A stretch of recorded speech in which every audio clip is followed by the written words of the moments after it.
తెచ్చిన నూతన ఉపాధి హామీ చట్టం జీరాంజీని రద్దు చేసి పాత విధానాన్ని కొనసాగించాలని వ్యవసాయ కార్మిక సంఘ నేత లంకా రాఘవులు డిమాండ్ చేశారు. ఇక ఆదిలాబాద్ డిఆర్డీఏ కార్యాలయం ఎదుట కార్మికులతో కలిసి ధర్నా చేపట్టారు.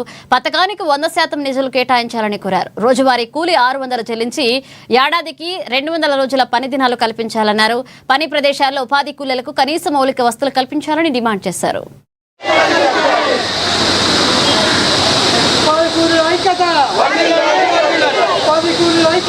ఉపాధి కూలీ ఇలా సమస్యల మీద డిఆర్డీఏ ఆఫీసు కలెక్టరేట్ ఆఫీసు ముందు ధర్నా కార్యక్రమాన్ని నిర్వహించాము. పాత చట్టాన్ని మాకు అమలు చేయాలి.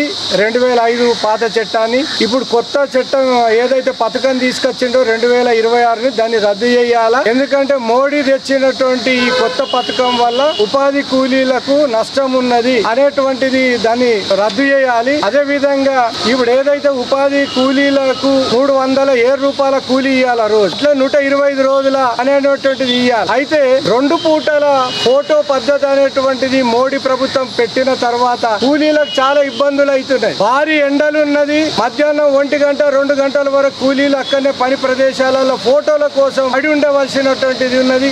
మంచినీళ్ళ సౌకర్యం లేదు, టెంట్ లేదు, మరి ఏదన్నా చికిత్స గాయాలైతే చికిత్స కూడా లేని పరిస్థితి అనేటువంటిది ఉన్నటువంటి ఆరా గుల్ల లాంటివి గతంలో ఉండే ఇప్పుడు ఇవ్వడం లేదు. ముందు ఫిబ్రవరిలో వేసవి అలవెన్స్ 20 రూపాయలు ఇచ్చేవాళ్ళు, మార్చిలో 30 రూపాయలు ఇచ్చేవాళ్ళు, ఏప్రిల్ మేలో 40 రూపాయల అలవెన్సులు వేసవి అలవెన్సులు ఇచ్చేది. ఇప్పుడు మోడీ ప్రభుత్వం రద్దు చేసి అని చెప్పి మేము కోరుతున్నాం. కూలీలు ఇందిరమ్మ ఇండ్లు శాంక్షన్ అయితే వాళ్ళకి పని ఇచ్చిలేదు. ఇది అన్యాయం. వాళ్ళకు కూడా పని ఇవ్వాలా. రేవంత్ రెడ్డి సర్కార్ రుణమాఫీ కానీ ఇచ్చిండ్లు, అట్లా కూలీలకు కూడా వాళ్ళ వల్లనే మాదిరిగా ఇవ్వాలని చెప్పి మేము కోరుతున్నాం. పింఛన్లు లేని కూలీలు ఎందరో మహిళలు ఉన్నారు, ఉపాధి కూలీల వాళ్ళు ఉన్నారు, వాళ్ళకు కూడా ఇవ్వాలని చెప్పి కోరుతున్నాం. మరి ఈ చట్టం ఏదైతే పాత చట్టము మంచిగా ఉన్నదో దాన్ని అమలు చేయాలా. ఈ కొత్త పథకాన్ని రద్దు చేసే వరకు ఆ పోరాటం అనేటువంటిది కొనసాగి